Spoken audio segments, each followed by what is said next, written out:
Happy Tuesday, everyone. Daniel Cameron, welcome back to Celebrity Court. SL, welcome back to Celebrity Court.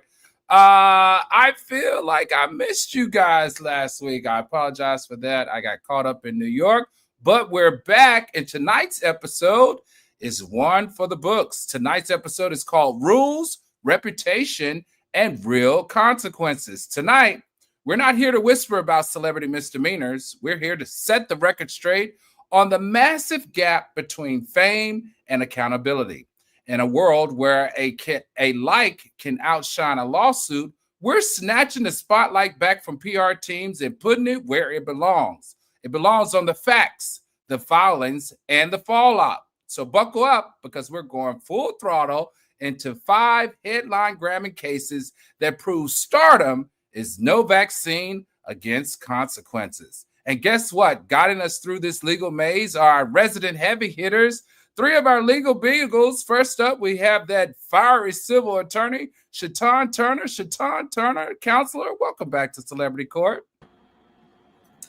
Hey, Your Honors. Glad to be back from vacation, back in the saddle, and ready to talk about all the cases.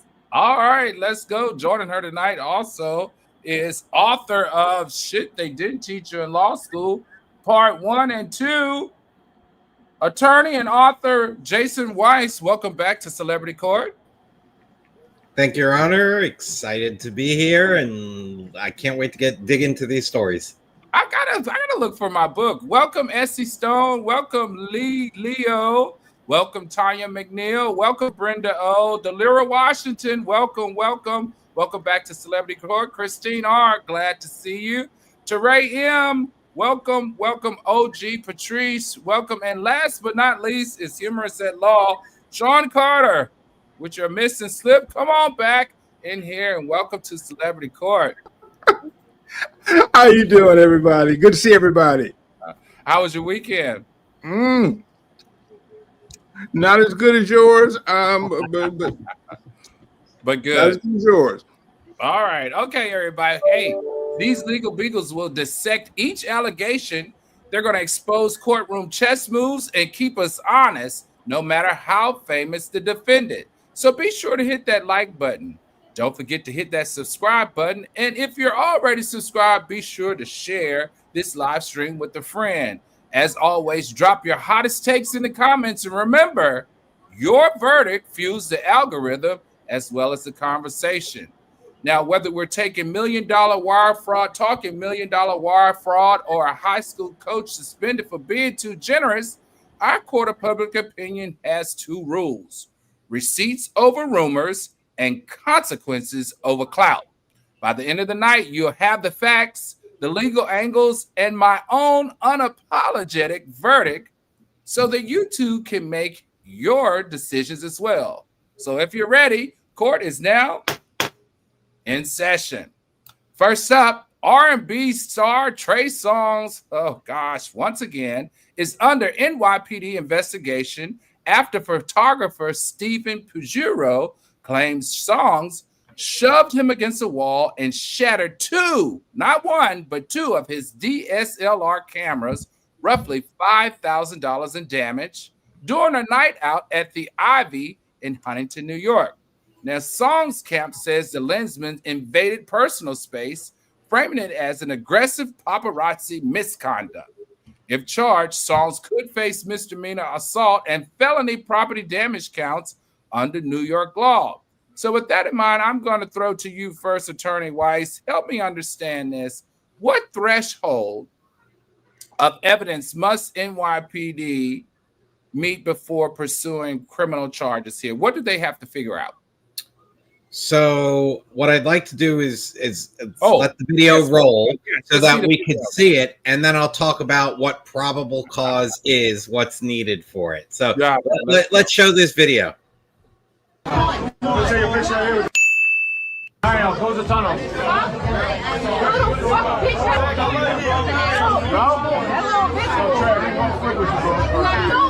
Looking at me. He's a fucking weirdo. He's a fucking weirdo. He's a fucking weirdo. Exactly.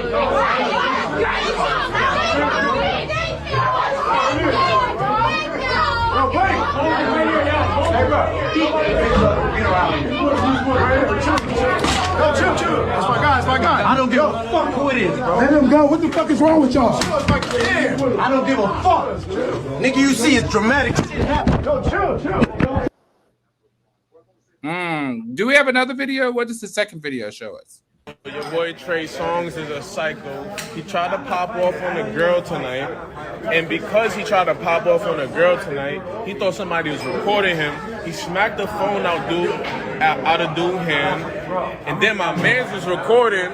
You know what I'm saying? He walked up to my man's and ripped his camera out of his hand, threw it on the floor, then grabbed the nigga by his head. Be honest, bro. It's over, bro. You're going to court. All right, Counselor Weiss, before we go to you, it appears to me that young lady who was calling him a weirdo got to him.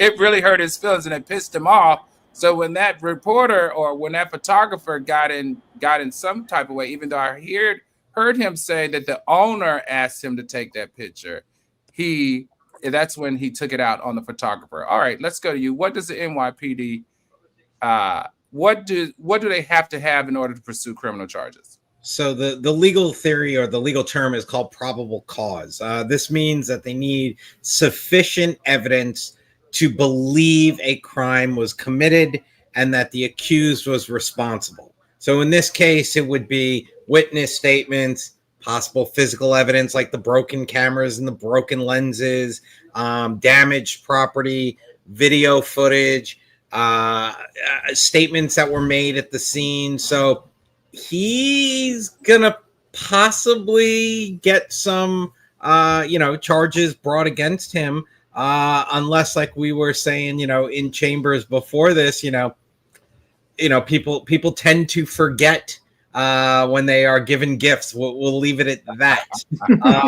But based on what I've seen there, there's a chance that he could have something having to do with criminal mischief. I don't know, damaged property. That could be a crime. And he's definitely going to be facing some sort of civil suit. No doubt. Attorney Turner, could Songz argue self-defense if the photographer was indeed intrusive? Where does the line cross from self-defense to just downright ripping something out of somebody's hand and slamming it on the ground intentionally? The truth varies depending on the light.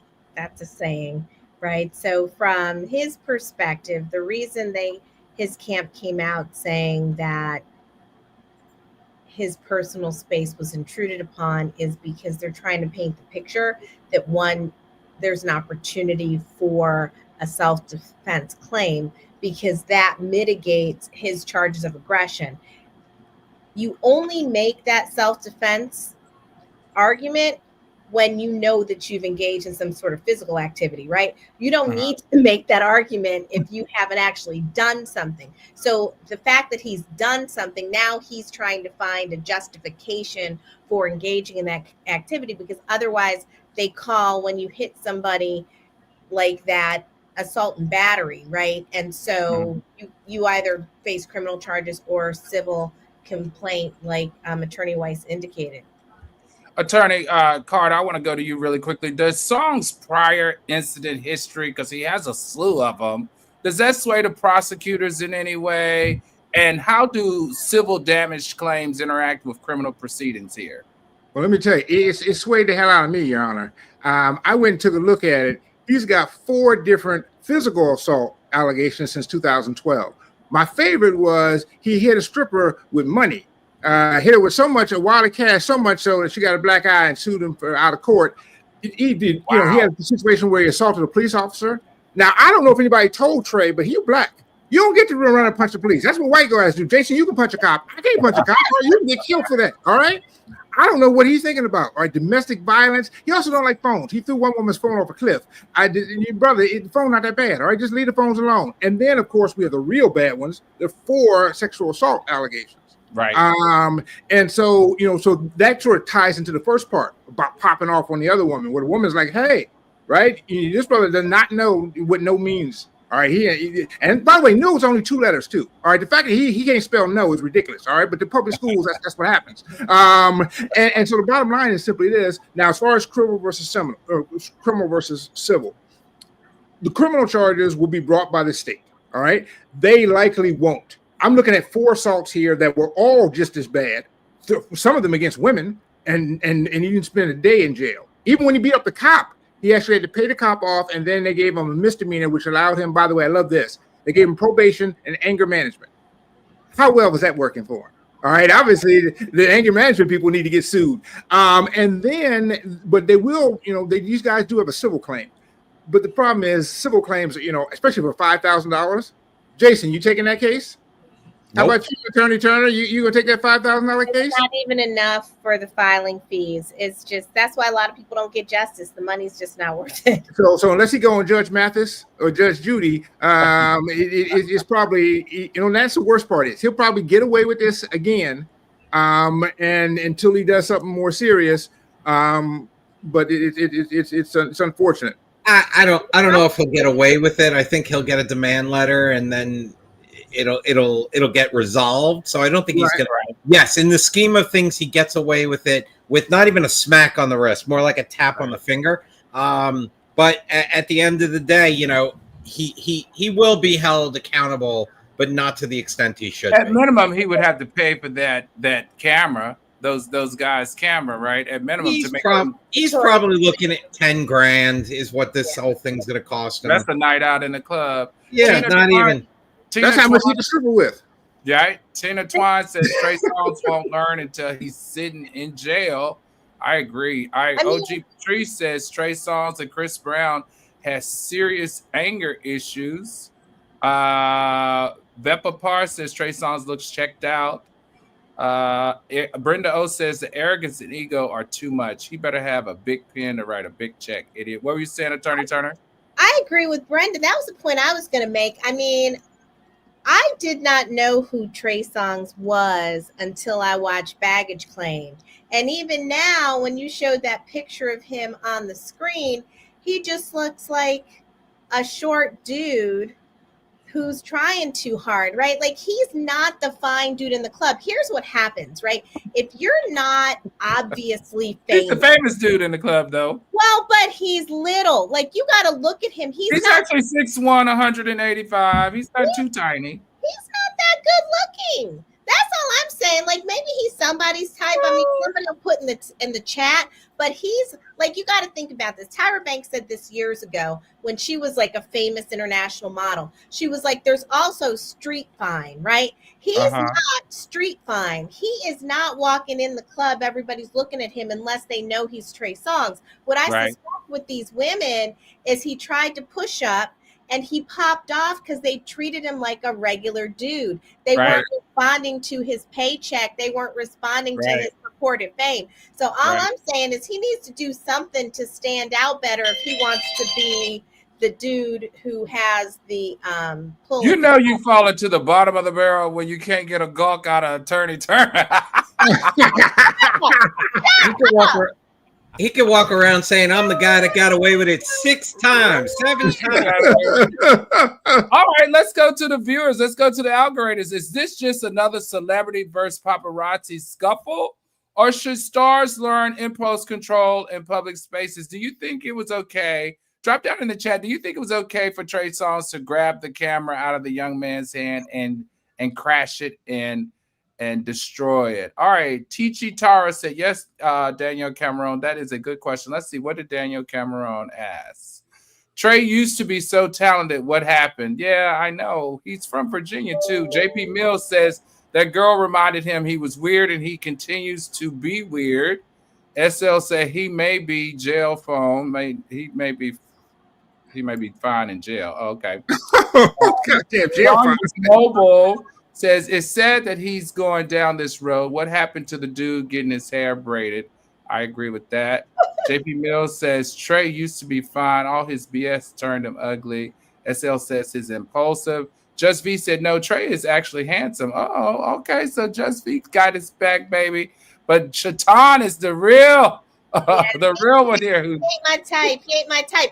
And, that's actually one of the worst insults you can say to somebody at the club is to call them a weirdo. So I'm not surprised that he responded like that, because that's like icky.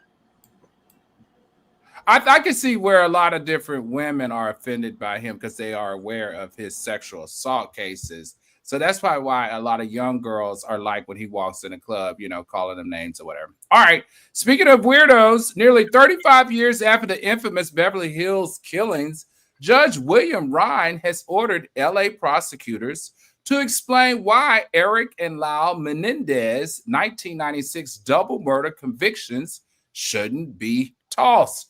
New evidence includes a 1989 letter describing Father Jose's alleged abuse and an affidavit from ex-Menendez member Roy Rosello, who claims Jose molested him as well. If the convictions are vacated, the brothers could walk with no parole board required. Now, this is really interesting. I want to go to you, Attorney Carter. How strong must newly discovered evidence be to turn a decades old? They've been in there, 30 years? Right. Verdict. What new evidence has to happen to overturn a 30-year-old verdict? It's got to be game changing. It's got to be so that the judge says, hey, if we knew this then, the jury almost certainly would have ruled differently, which is a lot. And here's the problem he has here. What they're saying is horrible allegations that, they've been abused. There seem to be confirming evidence. But that defense was used at trial, at both trials. Right. Both trials, they said, hey, we've been abused. And the jury said, yeah, you were abused, but not enough to commit premeditated murder. And so, the judge got to look at this new evidence and say, you know what? This is what would have made the jury, all right, go. And by the way, it has to be evidence that they couldn't have discovered before. And they have some chain of custody issues I think we're going to talk about here. And so here's the thing is, it seems like a long shot, but the fact that the judge is sort of calling this out, and the fact there's public outcry since those, Hulu specials, it's entirely possible the judge will say, hey, you know what, the jury would have ruled differently. But that's a big thing, right? For one person, as the judge say, hey, 12 people looked at this, but if they knew what I knew, they would have decided differently. Let me go to you, Attorney Weiss. Could the prosecutors retry the brothers, or does double jeopardy complicate that?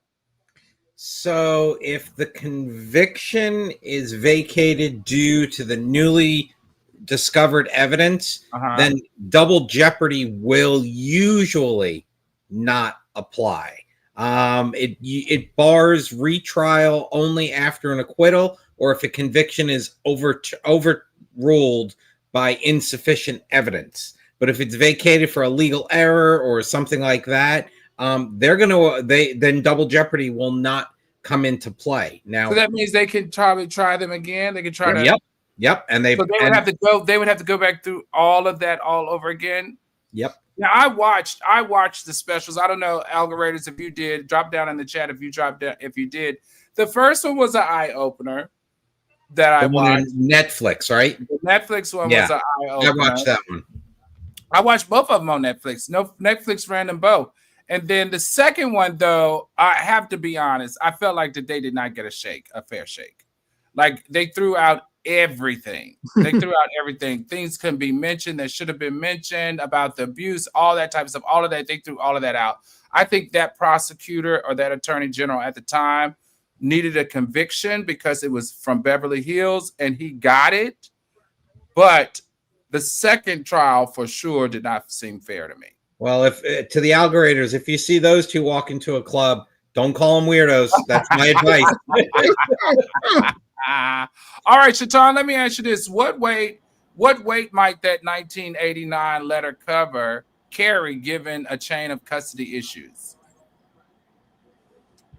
I mean, chain of custody issues can destroy the ability to use evidence entirely. So it really would be something to argue to say, hey, for the one on the other side, like, the veracity of this can't be confirmed because we don't know who had it and where it went. And so when you're talking about chain of custody for the algorithm, what you're saying is that you have a piece of evidence and you can verify where it went. and who had it, and it was only with people who were authorized to have it, or it was like in a locked safe box or something like that, and so it wasn't tampered with, and it speaks for itself in terms of what the evidence is. But you see it come up a lot with drunk driving cases when they have a blood vial, right? And it was taken at the hospital, but like there were a bunch of other people who touched it before it got into the hands of the prosecutor. And the argument is that you can't trust the quality of it because it could have been tampered with. Got it. Okay. Danielle Cameron says these Menendez brothers deserve to serve their sentences. As a victim of sexual abuse myself, I don't feel that gives you the right to kill. With them being poor, would them being poor and black, would this be a combo? Oh, good question. Just V said the Menendez brothers are double murderers. I'm not sure they should be on the streets. Val Rice says, happy Tuesday, everyone. And Issa Stone says, I agree, Danielle. Danielle Cameron says, Oprah was molested and she became who she is. If we have to learn that being a victim doesn't justify committing crimes yourself. What do you guys think about that? Danielle makes a point. You know, she's my girl. And I would view it a little bit more expansively because there has been research that shows that there can be some events that are triggering that cause people to react, engage in like the equivalent to crimes of passion. And so what their argument is that, you know, this abuse was happening for years at the hands of our father, tolerated by our mother, and we just snapped and we shouldn't be held responsible for it. But Danielle would make a great prosecutor, because what she's trying to present is contrary evidence, contrary thoughts that says, look, not everybody who experiences this type of abuse and trauma goes down this path. And in fact, if we allow and applaud Oprah and Danielle and other survivors of sexual abuse who go on to do positive things, then shouldn't we hold these people accountable for the heinous things that they did, even though they were also abused?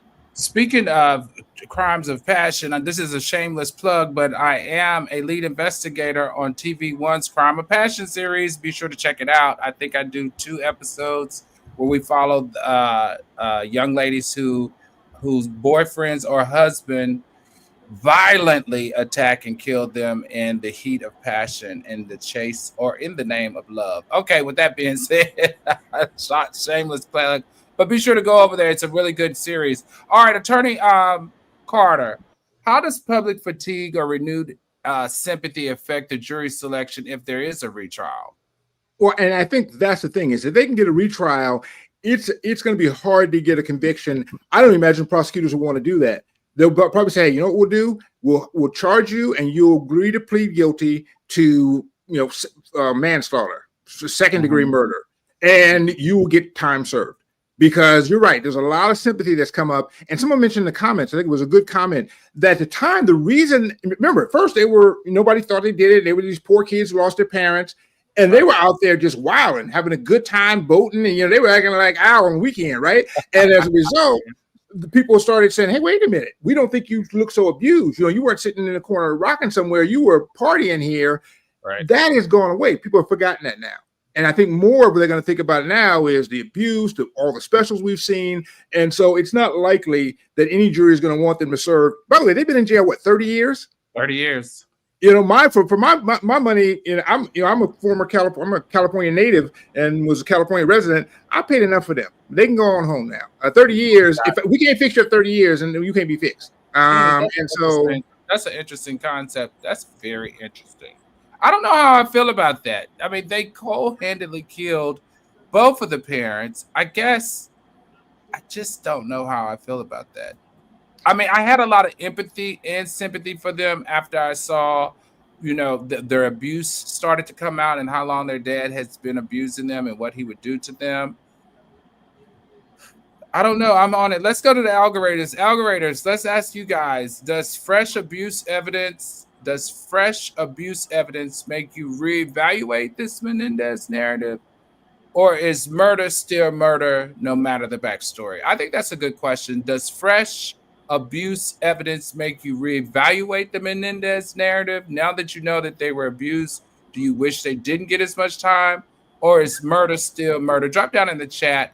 Is murder still murder no matter the backstory? Attorney Turner, did you have something you wanted to share here? I just wanted to go another step for what Attorney Carter was saying, just to add this to the conversation. So it's not just that Californians, have spent enough tax dollars. The other thing that's interesting, it's going to get evaluated by the judge in determining whether or not they go free, is whether they present a risk to society. And so I think one of the things to be mindful of is that the only people that they are deemed to have harmed are the people who allegedly abused them. Right? There's no evidence that they were like hurting other people, going on a rampage or anything like that. And so that's why I think the notion of being a victim of abuse does fit into this evaluation, because if the parents or if the father is culpable for what he did to them, then what would have been the consequence? Because if it's true, then likely he would have spent the rest of his days in jail anyway if it came out. So got it. And I want to bring up one point, because I see a lot of people here, and I totally agree. They say murder is murder, all right? But only in America do we think that murder means we throw away the rest of your life. You believe it or not, in other countries that, have language and shoes and all the stuff we have, they have ideas that say, hey, you know what? After 15 language years. Language and shoes, counselor. Yeah, exactly. And the internet, they got ChatGPT, they got all of it. It's spelled a little different. But the point is, these people actually believe that, you know what? If you commit a bad act, we can actually rehabilitate you and to bring you back in society. We don't throw away your whole life. And only in America is the idea that, you know what? That's it. We got to throw you somewhere and dump you in a hole and never let you out again. And 30 years is a pretty good price to pay. And we'll send you back to any country we deem fit. Well, now, that'll get you. It's not even first class either. All right, speaking of being treated wrong, ex-Miami Dolphin safety Rashad Jones alleges former Merrill Lynch advisor Isaiah Williams and accomplice Octavia Graham. Damn. They sound black to me. Ciphered $1.58 million via 133 wire transferred, laundering an additional $1.03 million between 2019 to 2024. Williams is out on $1 million bond. Jones is suing Merrill Lynch, citing lax supervision. The scandal highlights how easily pro-athlete wealth can vanish under friend-visor schemes. Oh, man, this is really upsetting. Jeez whiz. All right, let's go to you, Attorney Turner. How does FINRA regulations apply to advisors who defraud clients? Or Jason, you want to take this? I'll let Jason. This is okay. I was gonna let you, Attorney Turner. You were ready to go.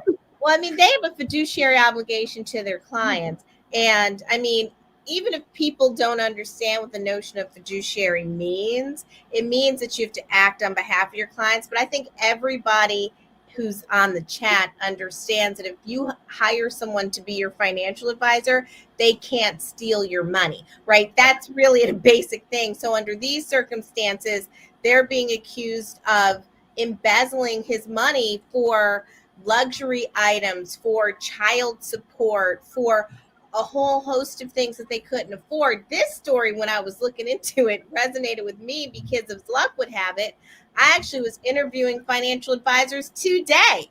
And I'm like, oh, shit. Like, if this is what happens to your hard-earned money, I might just have to put mine under my mattress and hope for the best. It won't grow. Like, I'll have the biblical problem that I buried it in the woods, right? But I won't have anybody steal it. So this is incredibly upsetting. And you've talked about this before, you and Attorney Weiss, and so I'd like your thoughts about the work you've done with the league and with these young players. And so this player isn't somebody who was trying to spend all his money on strippers and gambling. Right.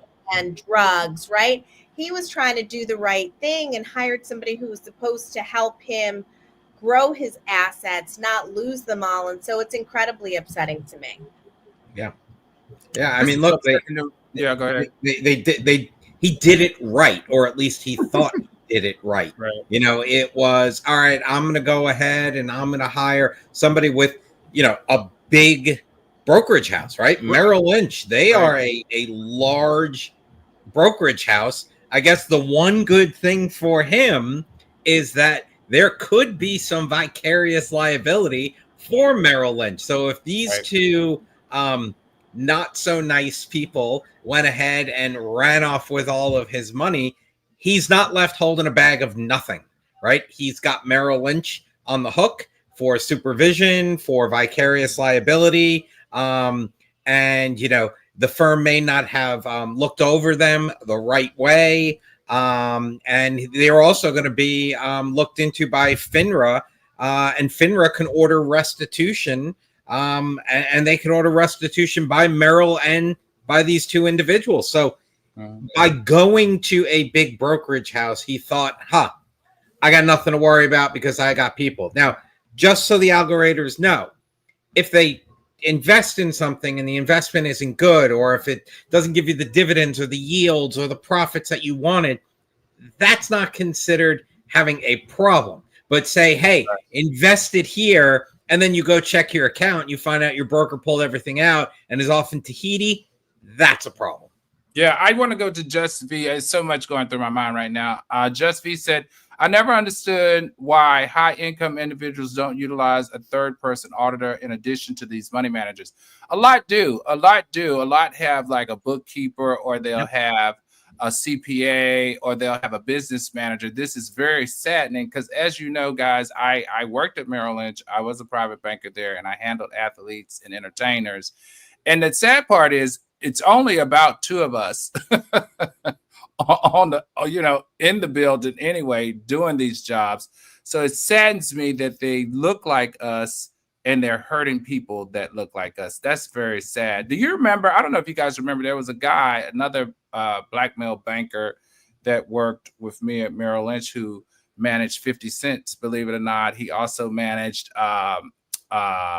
Timberland and a couple of others. And Timberland said the same thing, accused him of the same thing once he had missing money. All of this is on the net, so you can Google that if you like. But it just saddens me that it's bankers, at least by appearance of those names, it's bankers that look like you and I that are doing this type of business against young athletes that look like you and I. The super sad part is whenever you do a wire transfer, though, the funny part is whenever you do a wire transfer, even if you don't, say they were doing the wire transfer on their own, he gets a mailed action of that wire transfer to his home address. So I'm wondering, is he not checking his mail? Because that would be great. No, but you could also have it going to your agent. You could have it going to your financial person. Yeah. I mean, look, I have clients that are doing wires all the time, and it's coming to my office. But I will tell you this: when you and I met, the individual that we met with, who was a high net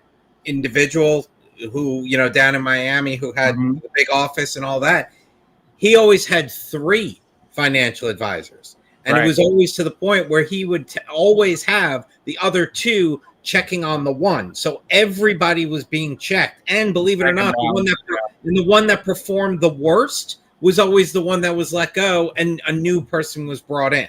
And all that man cared about was the color of your money, not the color of your skin. And I love the color of his. What was that movie, Attorney Weiss, where you have a checker for the checker for the checker? Like, yeah. I'm going to you, Attorney Carter, really quickly. Can Merrill Lynch be held vicariously liable for the rogue employee theft? Can they be? Somebody else might be going to jail. Here's why. You know this better than I do, but I'm also a Merrill Lynch refugee. When you were at Merrill Lynch, could you take the client's money and wire it to yourself? Hell no. Hell no, right? You wouldn't even have got your name on the thing before. Bam, right? They came and got you. And so he did 133 wire transfers, right? I'm like, that's somebody in there who's not just not paying attention, because you couldn't miss 133. Somebody was getting a kickback, right? Somebody was getting some extra money out of this. And as a result, They're all, he's getting all of his money back. Some of my money that I lost there, all the money. All right. Yeah, because after the 10th transfer, you get a flag, and they call you regularly. They call you in the office and say, "Excuse me, why are you sending so many transfers out?" And they usually make you call the client and say, "Hey, what's going on? You got a lot of money coming out of here." It sounds like the compliance person may be in on it. Exactly. There's one thing I want to say that you're not supposed to say, but I'll say it in the court of public opinion because this is how people feel. There should be a penalty for these Black folk that is above and beyond what it would happen if they were white because of the reasons you're talking about now. Because he put a higher degree in trust in them because it's like they're one of my own. Right. And not all, skin folk or kin folk, right? Hey, but do you think that jury isn't gonna give him some time? You think the brother's gonna walk free? He getting all the time. He getting Diddy's time. He getting the Menendez brothers' time. That brother is going to get some time, and deservedly so. I mean, he was just doing dumb stuff, right? How do you handle restitution, Attorney Carter? Right. So, for instance, does that man get his money back? Either one, he files a suit. Account that it went to? He either files a lawsuit against Merrill Lynch individually and says, "Hey, these people stole my money," because he, the broker there is an agent, right? Financial advisor. He works for them, just like if Mr. Merrill himself had come and stole the money, or FINRA. And I think as Attorney Weiss mentioned, they actually, the regulatory bodies, whether it's NASD or whatever, have the authority to say to the the investment bank, you need to pay that money back. That money back. They probably have some type of insurance policy, right? And if the individuals went ahead and spent the money and bought cars and planes and toys and clothing and all of that, they can go ahead and repossess that stuff. Right. And they can also, and you hear about this all the time, that, if they took that money and invested it somewhere else or gave it to someone else, they can go to that person who wrongfully got the money unknowingly and claw it back. So there are so many different ways. So it's not just like, it's okay.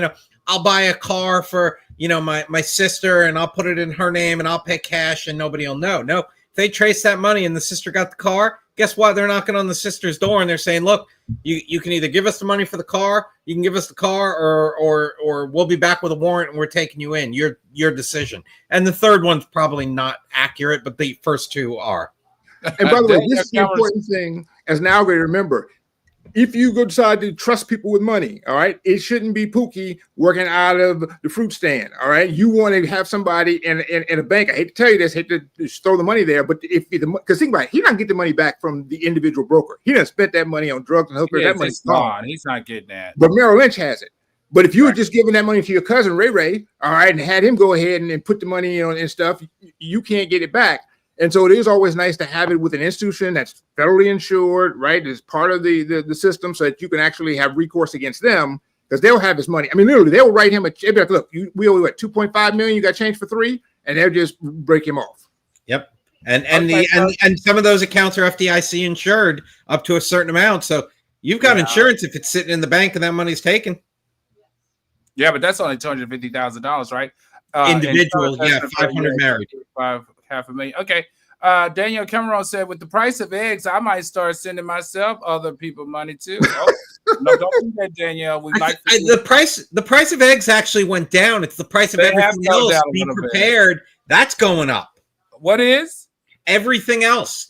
There's a whole. I'm gonna tell you, I don't understand it. I'm not a big cooker and I don't shop. I eat out a lot, but I've been trying to save some money over the summer. I've been going to the grocery store. I don't understand how anybody can feed a family of 2 or 3 or 4. It's absolutely insane. I literally got 10 things and it was like $210, and I almost passed out. And most of it was fruit. I was trying to eat right. Yeah, well, the fruit's going up, tomatoes are going up, avocados are going. Everything is growing up. So as me and Christine are, we got we're growing pineapples, we're growing fruits, we're growing fruit. All that stuff. So just start growing your own stuff and you'll save the money. But I will tell you this, if Waffle House just dropped the 50-cent surcharge per egg, you know that egg prices are going down. So I'm excited. Let's go to the algorithms really quickly. All right, viewers and algorithms. Should financial institutions face harsher penalties when athletes lose millions or just regular patrons? Should financial institutions face harsher penalties when athletes or regular people lose millions? Or is personal oversight the responsibility of the account holder? Oh, this is good. This is a good one for algoriters. Should financial institutions face harsher penalties when bankers steal money, launder it, or illegal transfers? Or should personal oversight play in the account holder's responsibility? That's a good question. All right, let's keep it moving. Next up, actor Columbus Short's wife, Ida, I guess it's Eber. How you say her name? Abramian Short obtained a temporary restraining order alleging years of alcohol-fueled violence, most recently choking her on July 7th in front of their kids. Now, Columbus earlier filed his own temporary restraining order claiming she attacked him and their puppy. With prior convictions for domestic violence, Short faces both credibility issues and potential felony counts if new abuse is proven. I'm going to throw to you, Attorney Carter. How do courts discern truth when both partners are filing restraining orders? How do you know who's telling the truth and who's not telling the truth? And that's tough, right? Fortunately, unfortunately, one thing you can do is you can show actual evidence. I think we have some pictures here that, that the wife says happened to her. And so it certainly looks like she had suffered some injuries. Whoa! Yeah. That's her eye? That's supposed to be her eye. Also, they can go back and look at credibility claims. And here's where Short is coming up way short. All right. Micro Short. Short has a history where the last wife he abused, he beat up her daddy. Okay. What? The current wife, and in the most recent dispute, he claims that his wife used a dog as a weapon. She threw a 10-month-old puppy, a 10-week-old puppy at him. Now, here's the thing about it.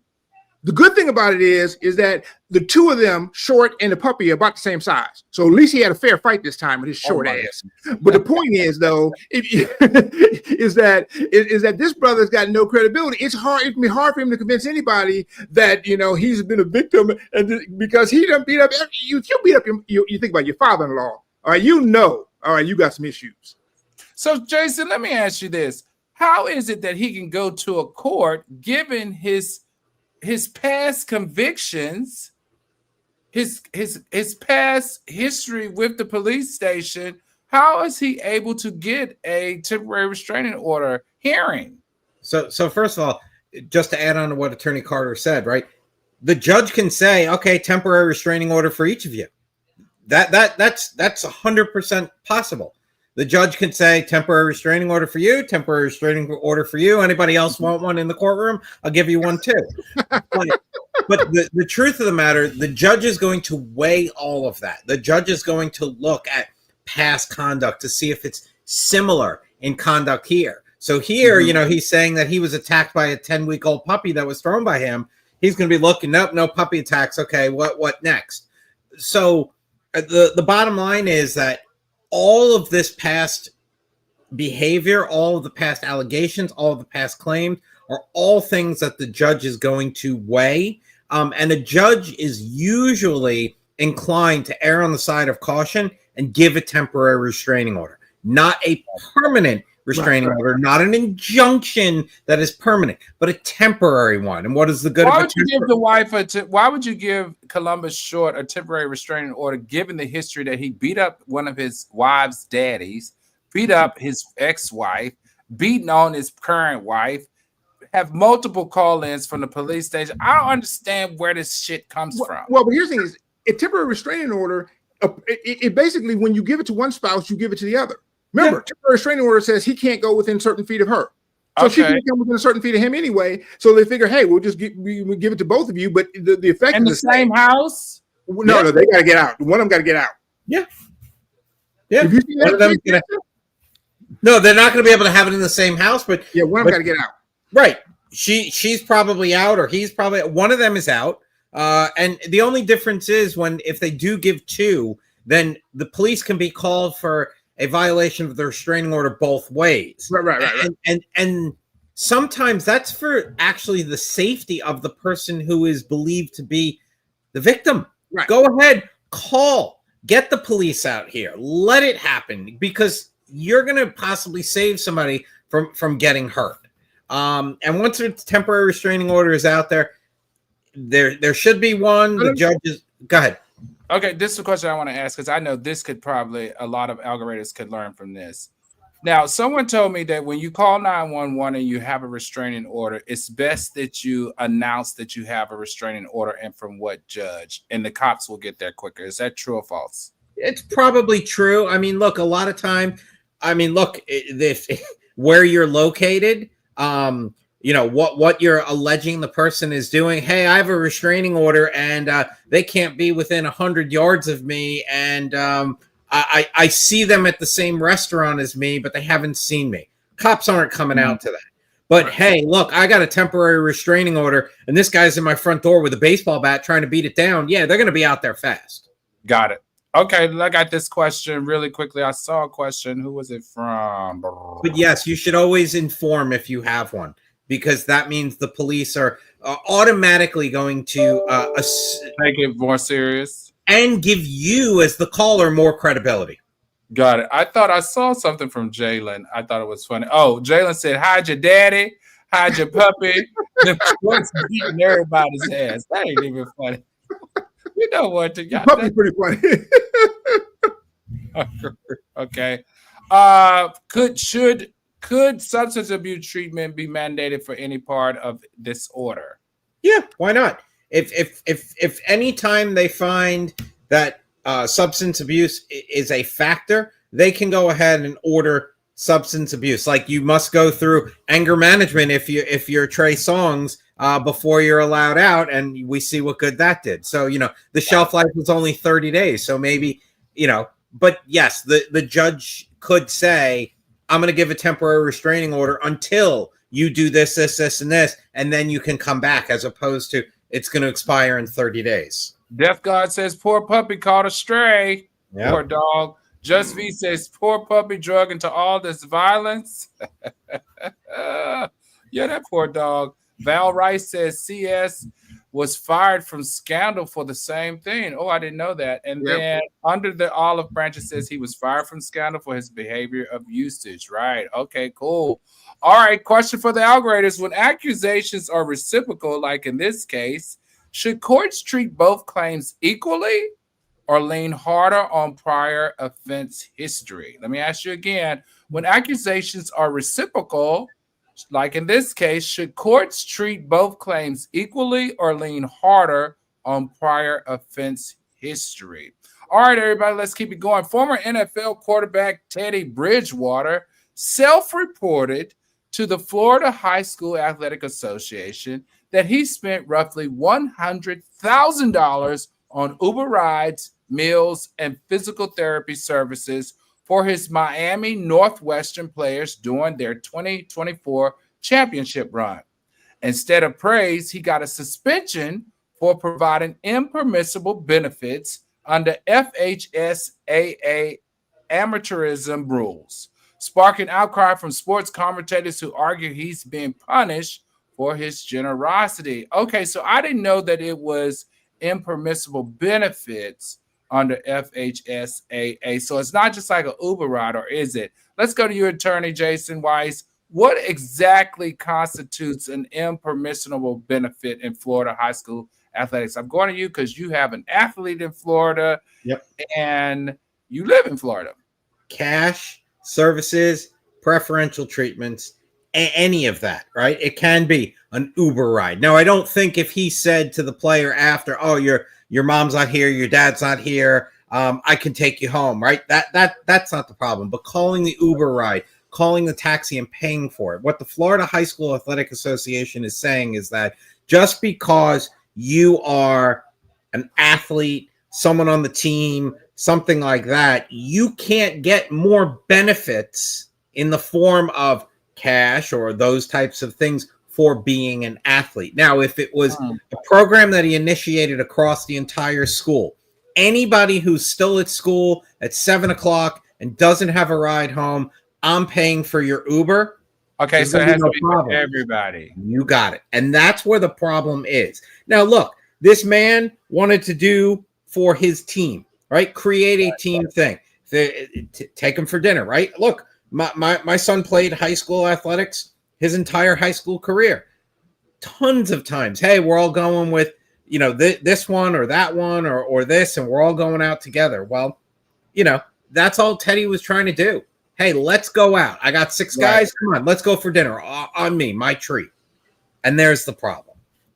Okay, so let's go to you, Attorney Carter. Does self-reported infractions usually yield lighter penalties or backfire? No. Well, here's the thing is, if you were gonna get caught anyway, it's like your spouse. All right. If you were doing some stuff out of the street anyway, all right, you'd be better off when you coming home and telling her. Right. But if you can get away with it, all right, you might want to get away with it. And in this case, Teddy was like, I think, all right, he must have thought, I don't know why he just maybe had some guilt of conscience. He knew he broke the rules, by the way, because he supported himself. And I got to say, it's a great act of generosity. I understand, by the way, he had the money, unlike most high school coaches, right? He's not teaching social studies, right? He had the money. But the bottom line is $100,000 in Uber. Where these kids live, Valhalla? All right. He should have got some. He could have bought some stock in Uber for that kind of money. That's a lot of Uber and DoorDash. Even DoorDash. Well, he was like rides, meals, and physical therapy. I'm pretty sure a large portion of this came from physical therapy. But I can understand and I hate to be on any side of the government ever, but I can understand at least it's not even a government. It's an athletic body. But their idea is like, look, we don't want to have a situation where if you go to Teddy school, you got free rides home every day, etc. But you go to XYZ school, you got to take the bus. And so it becomes a competition issue where you can now recruit better players if you can give them better benefits. But here's the thing. NIL is legal for high school students in the state of Florida. Name, image, and likeness. So if you have a stud football player at your school, that stud football player can be sponsored by Under Armour, Coca-Cola, Nike, whatever it is, and that is going to bring money into the school and into that player's pocket. So if you go to a school and you say, look, I can help you get an NIL deal with Nike, and shoot, you could be a 17-year-old making $100,000 a year for playing football. That's true. So that's what doesn't make sense here. The Florida High School Athletic Association is its own thing. It's governed by itself. It doesn't have anything to do with NIL, but there is a conflict between their rules and NIL. And look, at the end of the day, I think Teddy Bridgewater was just doing what he thought a good person would do.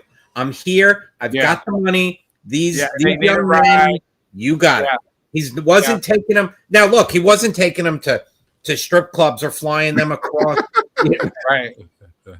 He was just providing for these kids and doing things to build a team camaraderie and to show these young men. It straight to number one, though. It took it straight to number one. So let me ask you this, Jason. Could legislative change override FHSAA bylaws? Yeah, I think Florida legislation already has changes in there, and they went ahead and they're allowing NIL compensation. And I think the FHSAA is going to come into there. And I think they're going to have to update their rules and regulations. And who knows, maybe Teddy Bridgewater will take this all the way instead of being a fan coach and doing stuff from the stands where he could do it. Here's the other thing. He was a volunteer coach.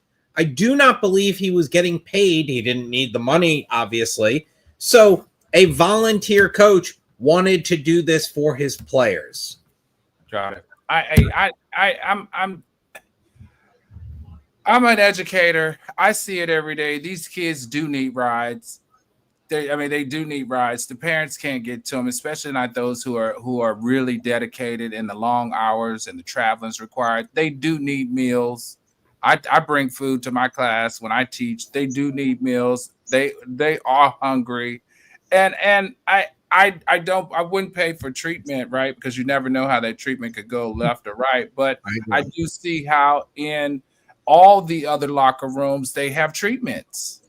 They have treatments. But here's the thing, right? So my son, look, he's played lacrosse 4 years of high school, and all the parents would always contribute something for the after team meals, the traveling, the pregame meals, the Gatorades, the chocolate milks, the sodas.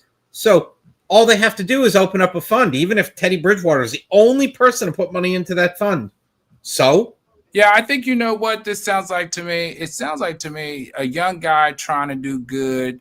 In a moment of talking about his doing good, shared a number to him, may not have been a lot, but in the setting in which it was shared, people automatically think red flag, red flag, red flag. That was illegal. That was illegal. That was illegal. And I think he got caught out there. Well, and I agree with you. Don't pay for that treatment. Do not pay for that. Don't pay for that treatment because that can come back and bite your ass a couple of years. And also remember the other thing you're saying, because you're absolutely right. Here's the thing: they won the championship last year. Yeah. So it's not like people aren't already gunning for him, thinking that they've done something wrong. Right. Illegal anyway. If they suck last year, anybody care at all. Right. But if you're winning, that's always the case. All right, everybody. This is the time of the show where I give my verdict along with the lawyers, and then we ask you to give yours. First up, here is Trey Songz. Trey, fame isn't a force field. Learn to de-escalate or keep cutting checks for broken cameras. I'm finding Trey Songz guilty as charged. What say you, Weiss and Carter? I am not arguing with the court on this one. What say you, Carter? I'm gonna vote for Shatan. Shatan would say he's not cute enough to be innocent. I'm gonna say that he is cute enough, but I do know this. If you cute and got money, why you mad? You should be the happiest dude in the club. All right. The fact that you fighting anybody means that you got mental problems, brother. You need to go talk to somebody. And 40 years old. You too old to be dressing like that. Put a certain tie on. You grown. You gonna say guilty? Oh, guilty of being a grown ass man in a baseball cap. Yes. Right, and not good enough looking for Attorney Turner. Algorators, jump down in the chat. Is Trey Songz guilty or not guilty? Put it in the chat. Next up, the Menendez brothers. New evidence may change why, but it doesn't change who pulled the trigger.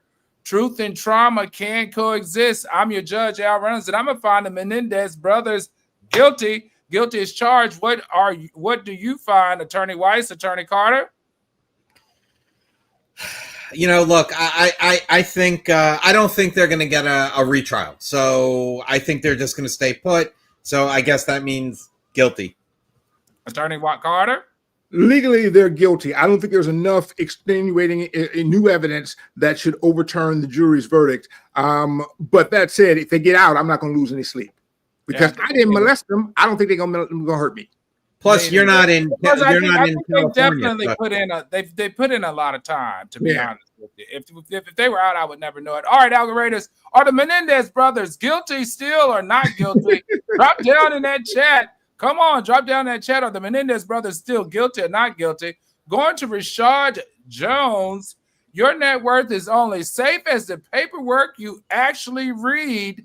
Trust but verify. I'm going to find Rashad Jones not guilty and his advisors guilty. Guilty as charged. What say you, Attorney Weiss? Attorney Carter? I agree with you 100%. Maryland.